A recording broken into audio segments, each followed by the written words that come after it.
Assalamualaikum warahmatullahi wabarakatuh. Nama saya Nadine Amira Pramudita dari kelas 7C. Assalamualaikum warahmatullahi wabarakatuh. Nama saya Muhammad Akbar Fikri dari kelas 7C. Nama saya Gania Manhasalo dari kelas 7C. Nama saya Fari Nur Cahyo dari kelas 7C. Assalamualaikum warahmatullahi wabarakatuh. Nama saya Hanan Ataullah Faruk dari kelas 7C. Assalamualaikum warahmatullahi wabarakatuh. Nama saya Alicia Nur Estining Tias. Kami ingin menceritakan kisah tokoh pahlawan Muhammad Yamin. Muhammad Yamin dilahirkan di Talawi Sawah Lunto pada 23 Agustus 1903. Ia merupakan putra dari pasangan Usman Baginda Khotib dan Siti Saadah yang masing-masing berasal dari Sawah Lunto dan Padang Panjang. Ayahnya memiliki 16 anak dari 5 istri yang hampir keseluruhannya kelak menjadi intelektual yang berpengaruh. Saudara-saudara Yamin antara lain Muhammad Yaman, seorang pendidik, Jamaluddin Adinegoro, seorang wartawan terkemuka, dan Ramana Usman, pelopor Korps Diplomatik Indonesia.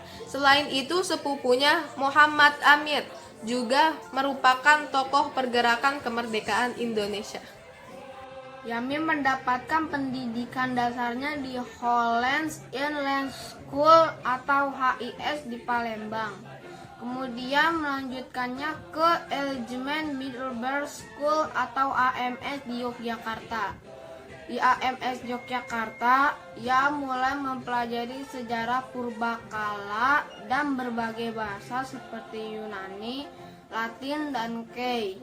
Namun setelah tamat, niat untuk melanjutkan pendidikan ke Leiden, Belanda harus diurungnya dikarenakan ayahnya meninggal dunia.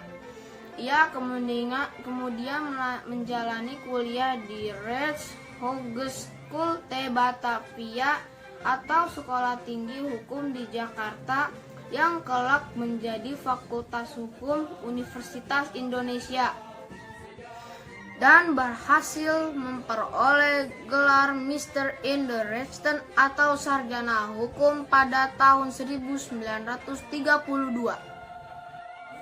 Kesastraan.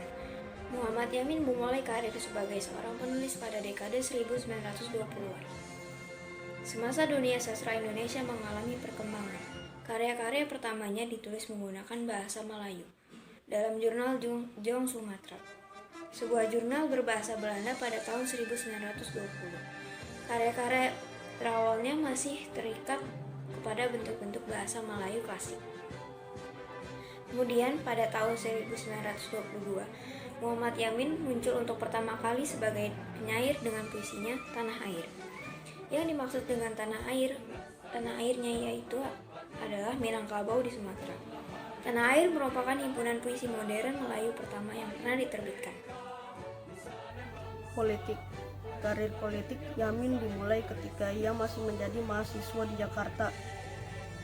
Ketika itu ia bergabung dalam organisasi Jong Sumatranen Bond dan menyusun ikrar Sumpah Pemuda yang dibacakan pada Kongres Pemuda II. Dalam ikrar tersebut ia menetapkan bahasa Indonesia yang berasal dari bahasa Melayu sebagai bahasa nasional Indonesia. Melalui organisasi Indonesia Muda, Yamin mendesak supaya bahasa Indonesia dijadikan sebagai alat persatuan. Kemudian setelah kemerdekaan, bahasa Indonesia menjadi bahasa resmi serta bahasa utama dalam kesusastraan Indonesia.